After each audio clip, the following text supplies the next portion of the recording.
Folks, with Tacitus today, your pushback channel, and thank you for joining this audio radio live stream. In this essay, and this is a short one, in this essay, I'd like to talk about how people change their change their attitudes when they have to face the consequences of what they would ordinarily, wave placards about and go on the street and claim all sorts of moral virtues to themselves for the activism. When they have to face the consequences, suddenly it's a different matter. As long as someone else faces the consequences, well, hey, it's okay. And there's been a case recently in terms of climate change where the son, I think he's first year college student, like he's got a job, and he was very much in the climate change camp, encouraged, I think, to a large extent by his mother, but he puts the air conditioning on full blast for the whole house, whether it be for heating or cooling. And so, concerned about the large electricity bills they were getting, they thought what to do about it, because the kid goes on about climate change and then has the air conditioning going full blast, and he puts his own comfort first, and whilst he'll wave placards about climate change, he doesn't seem to see the connection between him insisting his own comfort comes first, but save the planet, and so on. I wondered whether he was just going to these climate change placard waving things just because there's lots of chicks there and he's hoping to get laid or something. I wonder if it's that. But anyway, his parents tried to get him to just have the air conditioning on in the section of the house where his room was, but he can't be bothered, and can't be bothered, and he's going to have the whole house on. It's just carelessness and I don't give a shit attitude, and why he would care so much about the the climate, the world's going to end tomorrow, but at the same time being so careless about his own role in ending the world. So they said to him, okay, well, look, you're going to have to pay the electricity bill from now on. You don't have to pay board or anything like that. We'll continue to pay your college fees, but you're going to have to pay the electricity bill. Now, when he had to pay the bill, which was many thousands of dollars when he was doing the air conditioning on, then he suddenly thought, holy crap, I've got to do something about this. And then he became very careful when he had to pay it. He'd been very careful, and his parents were telling us about it. And they thought it was kind of funny how quickly his attitude changed when he had to face the consequences of it. So he had to. He would use the air conditioning much less. He was very careful about only where his room was running it, and so on. So if he got cold, he just put on an extra layer of clothing rather than put the air conditioning on, which previously he'd done. Now, also, just recently, as a family where, and again, they're particularly her, not so much him, but her and the daughters, they're absolutely fanatic climate change. The world's going to end. Straight white males are destroying the planet, and yada yada. And anyone that thinks otherwise is Hitler. And they're right into that sort of stuff. And college kid type attitude. But she leaves college. I mean, she's done some sociology bullshit course. She leaves college, gets an apartment. Parents are subsidizing it to some extent, I think.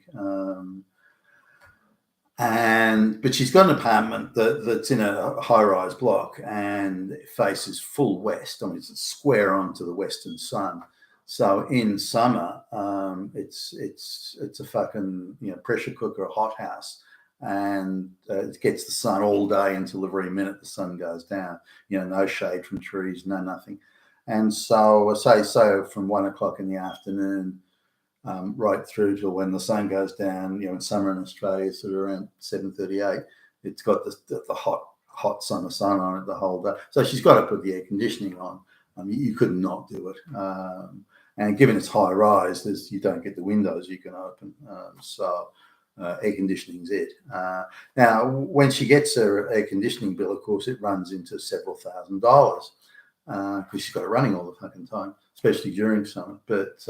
And the parents are outraged by this. Now, the house they live in and that the girl grew up in, it's got a north-south facing. It's got a wide sort of veranda overhang, so the sun doesn't get. So it's a very cool cool sort of place, well aerated and so on. So they don't really have boiling hot days or anything like that. It's just quite rare for them. But anyway, so the girl goes out and gets her own place and has to pay. So her electricity bill will exceed $10,000 for the year.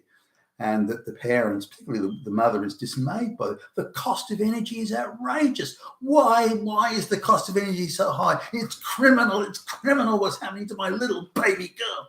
And so you sort of have the conversation, well, the reason the electricity is so expensive is all the subsidies that go on to green energy, supposed green energy. They're all paid for by the users of, coal-fired and fossil fuel, gas, electricity and energy. So that's why it's so expensive. And then you talk about how, the price for electricity is running 4, 5, 6 times the rate of inflation. And so, well, there it is. That's the reason for it. But the girl wants to live in that apartment in that area. It's a cool apartment. Apparently a lot of cool kids live there. But you have to pay this price for electricity. She wants the parents to pay it. So she doesn't want the responsibility to worry about it. Climate change, they're all big issues, but I don't have to face it. But the parents are refusing to pay it, but at the same time claiming that the daughter is a victim of an evil something or other that's causing the high price of energy. But you see, the mother's views changed now, saying, well, it's wrong that subsidies should be put on. The subsidy should be given to the green energy. The green energy, if it's good, surely it should survive on its own merits, but it doesn't, and it can't. And she's outraged that the daughter has to pay all this money for the fossil fuel electricity. So she goes, well, I don't want this green energy thing anymore. My poor little baby girl is suffering from it.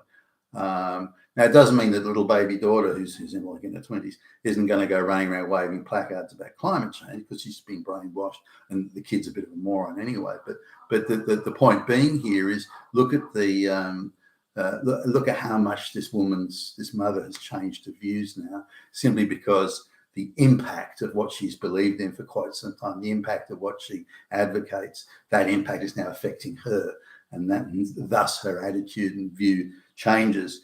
And this is the same for the people that support mass migration, the climate change, all this, and when they have to pay the price for what they're advocating, then suddenly they're not part of it anymore. And I think this is part of the growing up type thing. That used to be years ago that pretty much 97% of the population went out and got a job, whereas today only 50% of the population are leaving school, less actually in some places, go and get a job. And many of those do get a job, go into the public service now, where the brainwashing continues. You've been with Tacitus today, your Pushback channel. Thank you for listening.